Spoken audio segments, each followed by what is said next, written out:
Militarily, it seems to be impossible. Then what's going to happen? Well, they will probably completely subdue them. They've got them completely surrounded now, with thousands of them starving every day. And with the lack of arms and ammunition that the Biafrans have, it doesn't look good. Dr. Logan, what do you think is the answer to the problem of starvation in Biafra? Well, the food lifts and the drug lifts that are going into Biafra now daily, I think will add a great deal to the relief of the people. Of course, the ultimate solution to it would be to end the war and for the people to once again live together in peace and let the farmers return back to their farms and produce the food that they need. Why do the Biafrans continue to fight if the people are starving? Well, they believe and they are thoroughly convinced if they do not fight to their independence, if they should surrender, that it would be just genocide. They'd just be completely exterminated and wiped off the face of the earth. So with this belief and with the determination that goes from it, they are determined to fight to the bitter end, if it means to the death of all of us.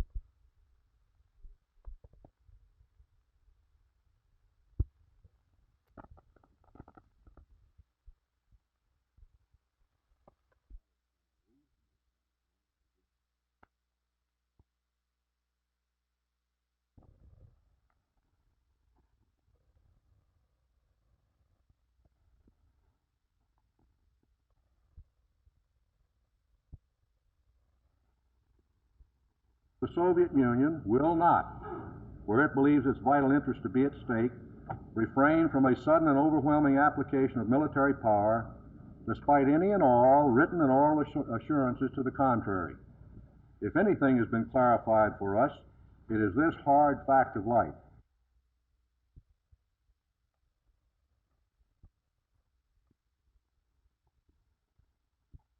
We seek to avoid widening the war. 2, we have no intention of invading North Vietnam. 3, we do not seek to overthrow the government of North Vietnam.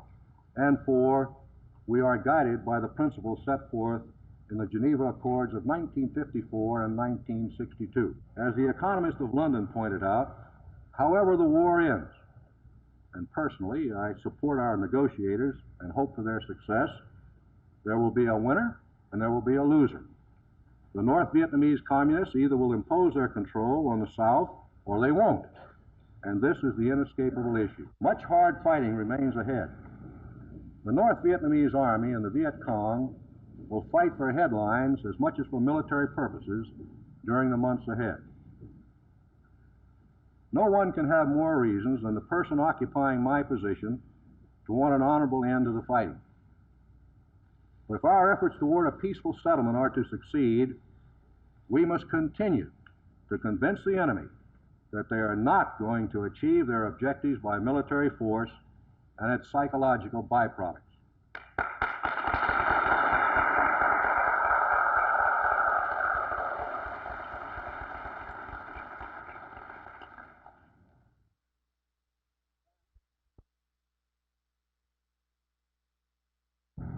This is the Vietnam War coming back to Dallas. These are the 3 planes carrying 100 men that returned from Vietnam in their duties as Fleet Tactical Support Squadron VR-21D3, the Navy Reserve Unit here at the Naval Air Station, Dallas. Of these 100 men, 45 men made at least one trip each to Vietnam in 3 C-118s on their 2 weeks of active duty. We talked to 2 of those men, Commander I.W. Jansen, the commander of this squadron from Denton, and communications man Stephen Freeman of Dallas, about their impressions of the war. Commander, is this your first trip to Vietnam? No, it isn't. Made a trip last year with the squadron almost a year ago. Has the situation changed any since last year? Not appreciably. We landed just right after another firefight in Da Nang, which is the same thing that happened last year. The supply situation seemed to be pretty bad last year. Has that gotten any better in Vietnam? I think so. There didn't seem to be the criticalness of the situation this year. I believe the supply is finally caught up with the front line troops. There was a feeling of apprehension and a lot of unrest. I think this is mainly because there was a rocket attack prior to our going over there, and several people were either injured or killed, and a lot of the people were just unrest. You know, there was a lot of unrest. About this time last year, they were having problems supplying the men in Vietnam. What was the situation when you were there? Well, we were in and out. We were there 2 hours and 45 minutes, and cargo was unloaded with absolutely no difficulty at all.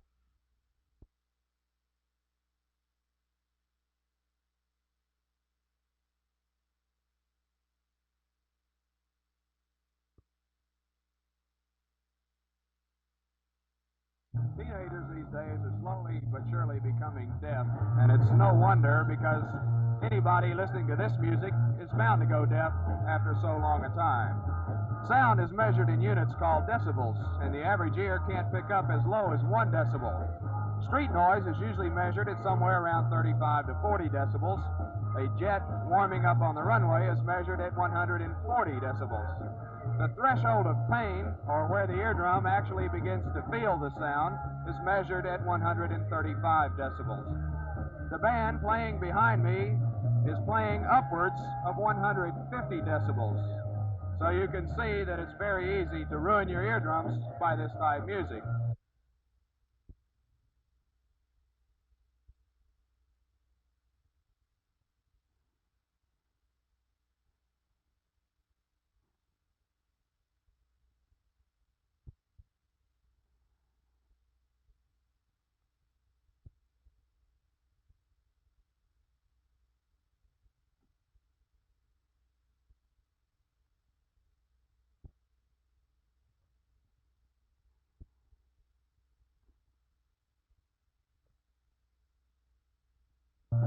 We know now that the teenagers are going deaf, and we know why they are, but what we don't know is why do they do it.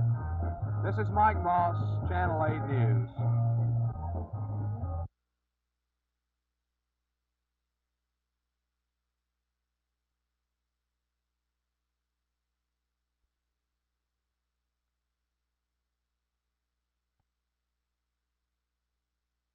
We need some breakthroughs in batteries that will be able to take a very rapid charge, batteries that will have the ability to discharge at a rapid rate so that you have enough power for the kind of acceleration that we think you've become accustomed to and are not willing to sacrifice when you buy this electric car. One other major problem in the electric car business, of course, is the need to completely revamp the electrical distribution system to our homes. Because obviously we're going to take our cars home, we're going to want to plug them in and recharge the battery system. You can't do that in very many of our homes today. You don't have adequate current capacity.